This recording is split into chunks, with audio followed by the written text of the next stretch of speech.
भगवान शिव, देवी पार्वती, आप दोनों के चरणों में मेरा नमन। तुम्हारी सदा विजय हो हनुमान।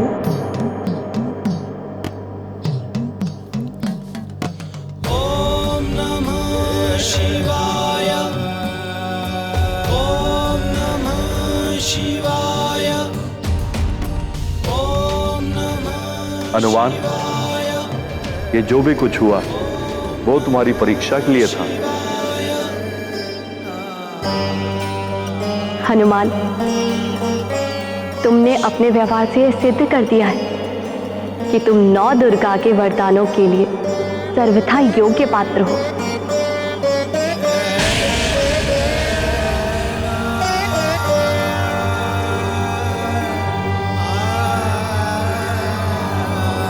प्रथम शैलपुत्री च द्वितीयं ब्रह्मचारिणी, तृतीयं चंद्रघंटेति कुष्मांडेति चतुर्थकम्, पंचम स्कंदमातेति षष्ठं कात्यायनी च, सप्तम कालरात्रिमहगौरिति चाष्टमम्, नवम सिद्धिदात्री च नवदुर्गा प्रकीर्तितः। उक्तान्येतानि नामानि ब्रह्माणेव महात्मना।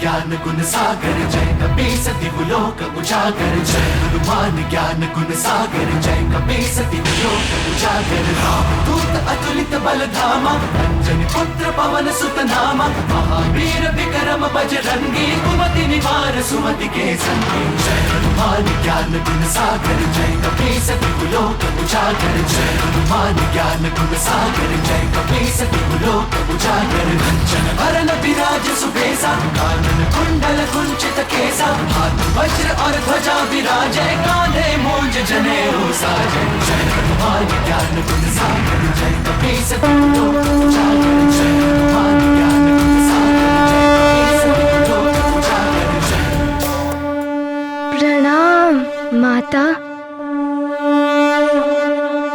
हनुमान, मेरे इन 9 दुर्गा अवतार की शक्तियां तुम्हें वरदान के रूप में मिली है, जिनके प्रयोग से तुम संसार का कल्याण कर सकोगे पुत्र।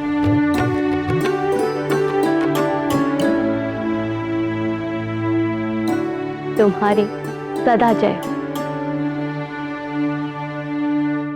हनुमान, तुम्हें देवियों के वरदान स्वरूप जो ये शक्तियां प्राप्त हुई हैं, वो विशेष उद्देश्य के लिए तुम्हें मिली है, जो भविष्य में तुम्हारा मिलन तुम्हारे प्रभु से कराएंगे।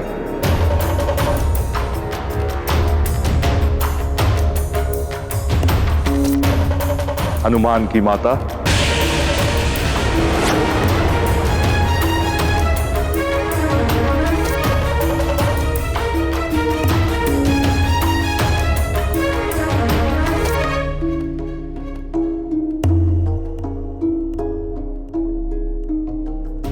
तुम्हारा कल्याण हो।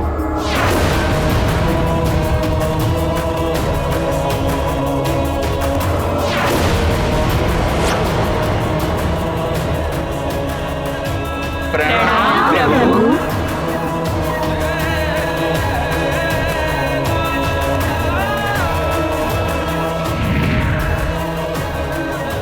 नौ दुर्गा मैया की, नौ दुर्गा मैया की, नौ दुर्गा मैया की।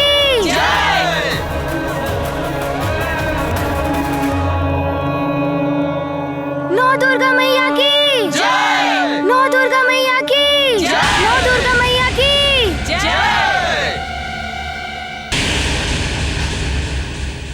लंकेश, मैं आपके आदेश का पालन करने में असमर्थ रही।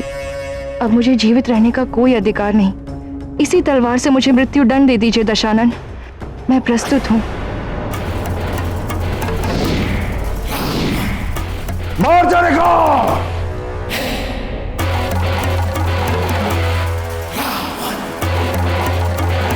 हनुमान को विकारग्रस्त नहीं कर सकी।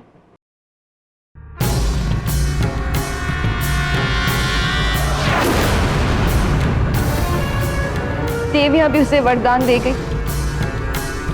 किंतु मैं कुछ नहीं कर सकी। दे दीजिए मुझे मृत्यु।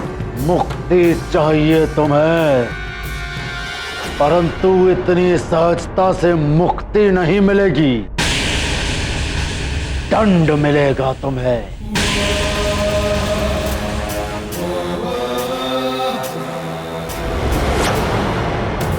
और तुम्हारा दंड यह है कि उस वानर बालक हनुमान को तुम ऐसा उलझाओ कि वो बाहरी दुनिया को भूल तुम्हें अर्थात अपनी मां के संसार में ही उलझा रहे। ऐसा ही होगा लंकेश।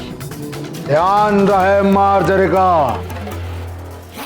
इस बार जो मैं काम करने जा रहा हूं उसमें कोई बाधा नहीं पड़नी चाहिए।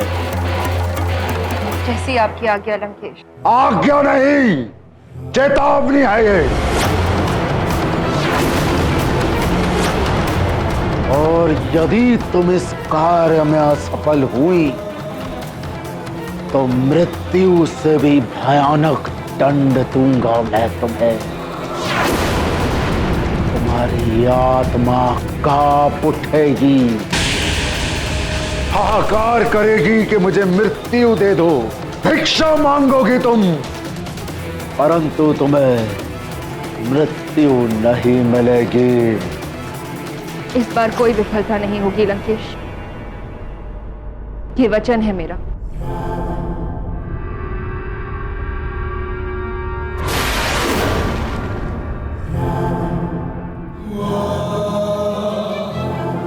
शुक्राचार्य, दैत्य गुरु, कहां हैं आप? कहां हैं आप? हे ईश्वर, मेरा हनुमान अबोध है, आपके ही शरण में है वो।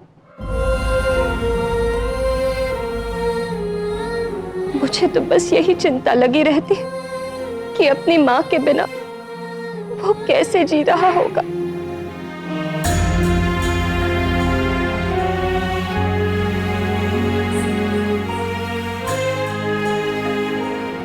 अंजना,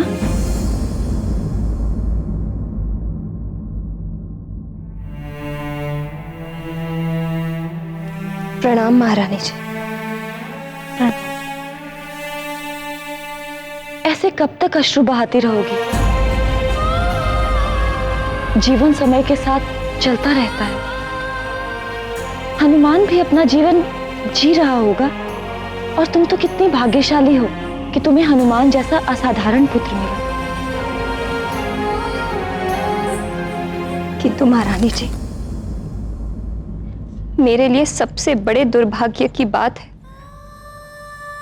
कि ऐसा पुत्र पाकर भी मुझे इतनी नन्ही सी अवस्था में उसे छोड़कर आना पड़ा। अंजना, तुम्हारे मन की पीड़ा मैं समझ सकती हूँ। एक माँ ही तो होती है जो अपने पुत्र को संस्कार देती है, किंतु तुम्हारी ममता, दुलार, स्नेह उसे आज भी संस्कारित कर रहे होंगे।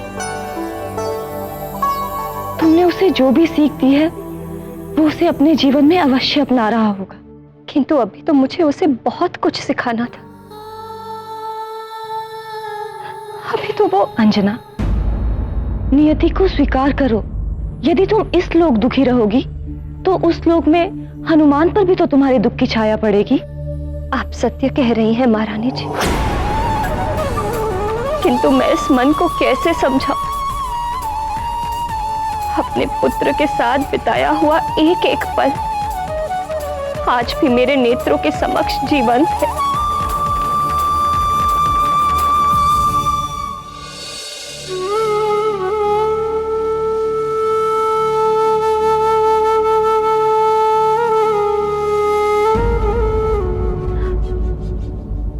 एक माँ ही होती है जो अपने पुत्र का सबसे बड़ा रक्षा कवच होती है।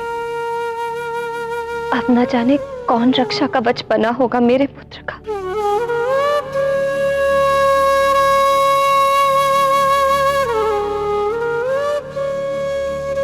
हे ईश्वर, मेरा पुत्र जिसके भी संरक्षण में हो, वो उसे अच्छाई के मार्ग पर चलने के लिए ही प्रेरित करे।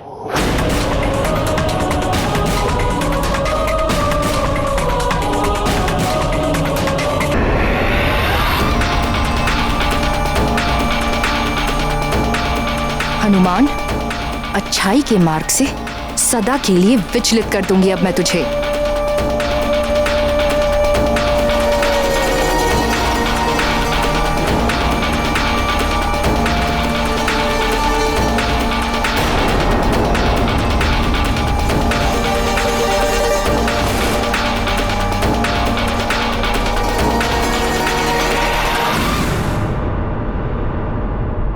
माँ, आप और ये गदा? हाँ, ये गदा मैं तुम्हारे लिए ही तो लाई हूँ। तुम्हें बहुत शोभा देती है ये गदा। माँ, मैं तो मेरे खिलौनों से।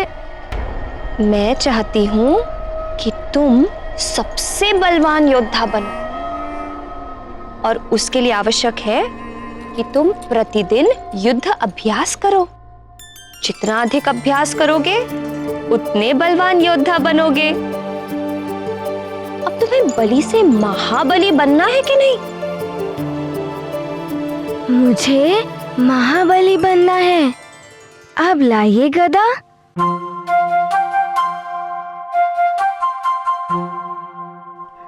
ध्यान रहे पुत्र। युद्ध हो या युद्ध का अभ्यास, प्रतिद्वंदी को सदैव शत्रु के रूप में देखो। और अच्छा योद्धा वही होता है जो शत्रु को परास्त कर दे। आप उचित कह रही हैं माँ, मैं ध्यान रखूंगा।